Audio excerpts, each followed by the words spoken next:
جمال.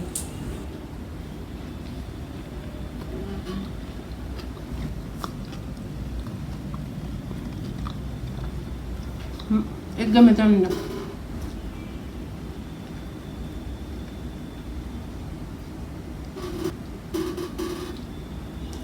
مفيش احسن من الاكل المصري طبعا. لا يعني نروح شرق نروح غرب، هو الاكل المصري لا يعلى. بصوا الجمال.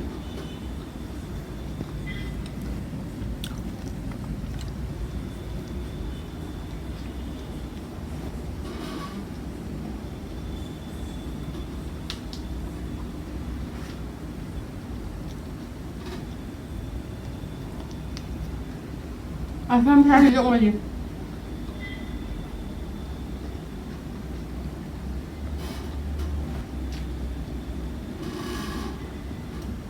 بصوا الجمال. بصوا الحاجات الجميله دي.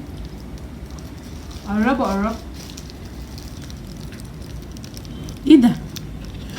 ايه ده؟ يا نهار ابيض، بصوا الجمال. بصوا قد ايه طريه من جوه وتحفه وجميله، يا خراشي خراشي. اول حاجه معانا لحمه، اي نوع لحمه يعني تحبيه. انا شخصيا كان عندي حته لحمه بوفتيك اللي هو اسكالوب بانيه يعني، فجبتها حطيتها طبقات. هما بيبقى رقات رفيعه جدا لان هي بتبقى مدقوقه، فبتعمل معاكي كميه يعني بتبقى مفروده. فجبتها حطيتها فوق بعضها كده اهوت، وقطعتها شرايح رفيعه جدا.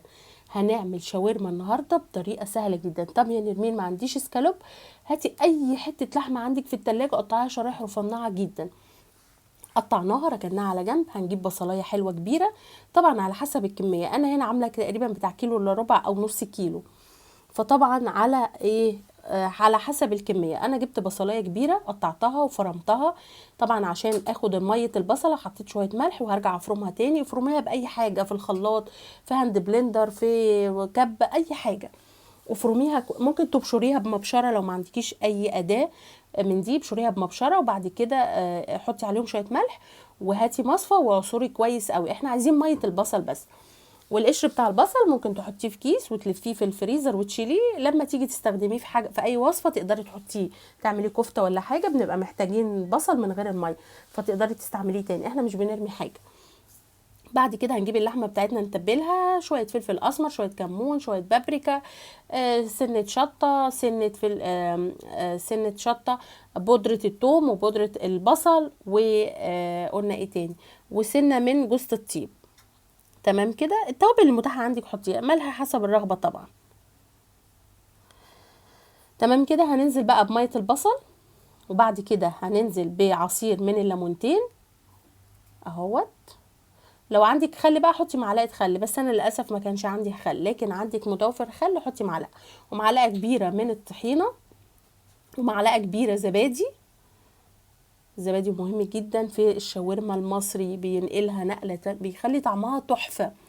هتجيبي الكلام ده كله بقى وتعملي له مساج كويس قوي. بصي بايدك كده بتاع 10 دقايق، خلي اللحمه تتشرب من التتبيله اللي احنا عاملينها دهيت. تمام. بعد ما نعمل لها مساج كويس جدا، هنبتدي بعد ما نعمل لها مساج كويس جدا هنبتدي نشيلها على جنب. هنسيبها في التتبيله دي ساعتين. طيب لو انت مستعجله تقدري تسيبيها نص ساعه. هنقطع بقى اي فلفل يكون متوفر عندك في التلاجة، بقى الوان، بلدي، اي نوع فلفل متوفر عندك هنقطعه. وهنجيب كام حبايه طماطم هنقشرهم. طبعا لو القشر مش بيضايق حد عندكم في البيت سيبوه، لكن انا في البيت عندي مش بيحبوا قشر الطماطم، فقشرتهم. وبرده هقطعهم شرايح، اي تقطيعه قطعيها.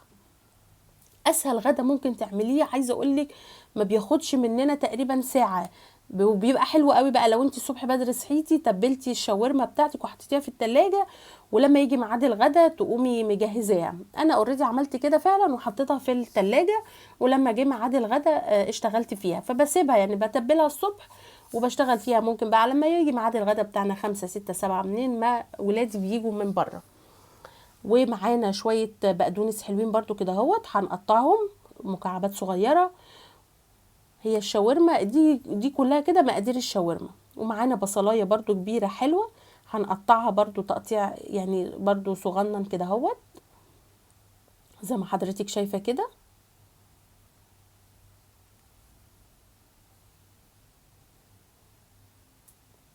طبعا تقدري تكتري كمية البصل، تقدري تكتري كمية الفلفل، تقدري تكتري كمية الخضرة.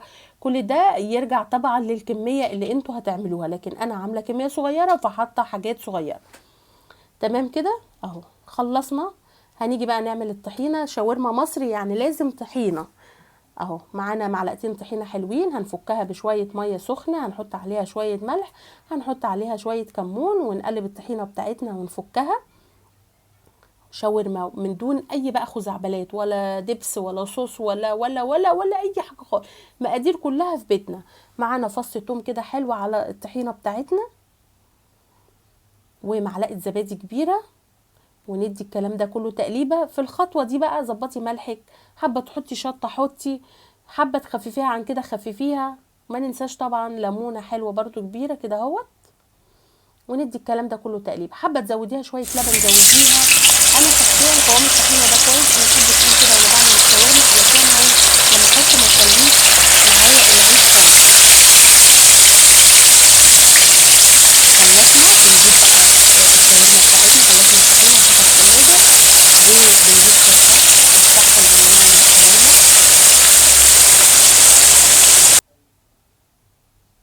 زي ما بقول لكم يستحسن لما نيجي نعمل الشاورما نجيب طاسه تكون كبيره، ونحط فيها معلقه زبده او سمنه او زيت، اي ماده دهنيه متاحه عندك، ونقوم نازلين بيها عاملين لها صدمه بحيث تاخد تحميره حلوه.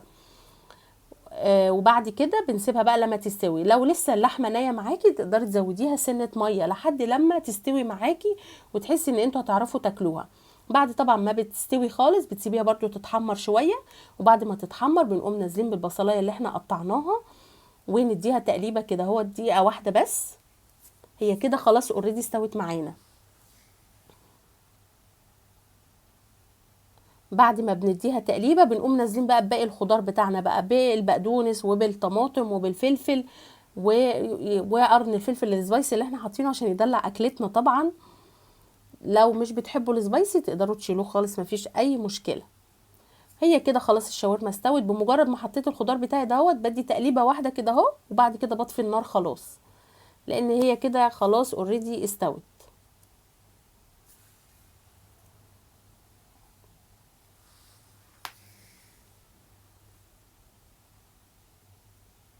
بصوا جمال الالوان. اسهل غدا تعمليه في ثواني، يعني جايه مستعجله تبقي متبلاها من بدري او من قبلها بيوم وحطها في التلاجة مش بيحصل لها حاجه، سهله جدا.